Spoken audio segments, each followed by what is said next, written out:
I think there's a level of intensity in Arkham Asylum that has been lacking from other video games. In Arkham Asylum, it's the real world, and he's fighting real thugs and real killers, and people really do get killed in the game. It's a very, very scary world, but it's a world that he's perfectly suited for. In Batman Arkham Asylum, we really wanted Batman to face the worst night of his life, and so by taking him to Arkham Asylum, the home of the supervillains and where they are all kept, we really could take Batman and challenge him in so many varied and different ways.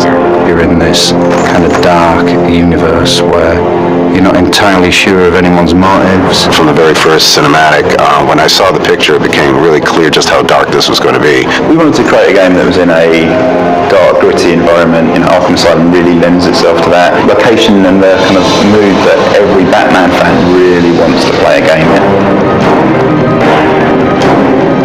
When I started my career in the early 80s, there were a lot of Batman developments I'd see at various studios, and they were all brightly colored, kind of camp interpretations of Batman. I would love to do Batman if we could make the cartoons like the old Fleischer Superman cartoons, because that should be his world. Art Deco, dark, with stirring music, a very cinematic take on it. Creating art, in the Batman world was something very exciting for all of us. Well, this is a different kind of animation than anyone has seen before. It's a very unique look, and I think the audience is going to get very excited by it. It looks great. Something which is really big in the Batman world is the Gothic.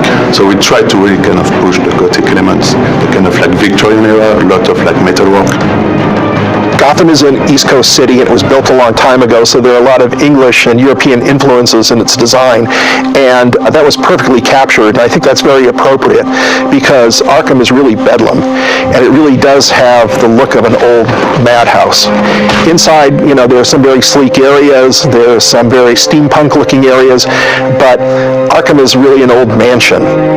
Well, through the different buildings, we really try to recreate some kind of history even through those buildings. So if you're going from like Gothic to more kind of like Victorian era, where it's going with a lot of metalwork, a lot kind of like creepy Frankenstein contraptions, we added a lot of kind of gritty, moody medical contraptions, and slowly we just saw it coming to life. The first thing we did is we just dived straight into the comic book history. We bought everything we could get our hands on. We just piled up a massive stash of comics and just read through them all to really get a feel for this character. We read up a lot of reference about the Batman universe, and we made sure that we stuck to sort of things that are already in the universe, but we slightly changed them to bring our interpretation of it into life.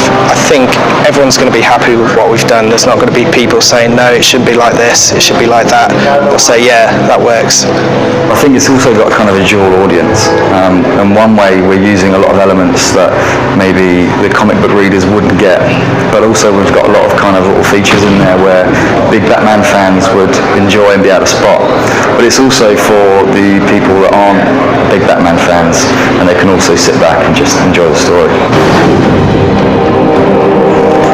The reason he resonates with audiences so much is because he's got no superpowers. Because he's just a man, he could literally be every man. Okay, he has all the gadgets and the access to technology and perhaps things that your average man wouldn't have, but he is just a man. I don't like it. I think people relate to him so well because he's got that public-private dynamic, that struggle that goes on with him. All of us have a public face and a private face. We all have a private persona that we think, is the world doesn't see.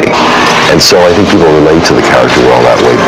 Batman, I think, much more than a character like Superman, is sort of a wish fulfillment, because you've got anonymity thanks to your costume and, cool car and gadgets. I think kids want to do that. They start off loving masked heroes, and wouldn't it be fun if I could do that?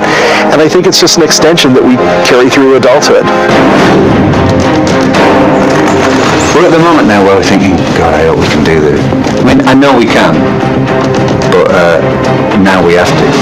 Rocksteady taking on that challenge, you know, it's half exciting and half terrifying. You know, the burden's out there that the world wants a great Batman game, and to be honest, we'll want a great Batman game. So that's, you know, that's the inspiration as well for us, is that it just deserves, he's such a cultural icon, he deserves a game to match.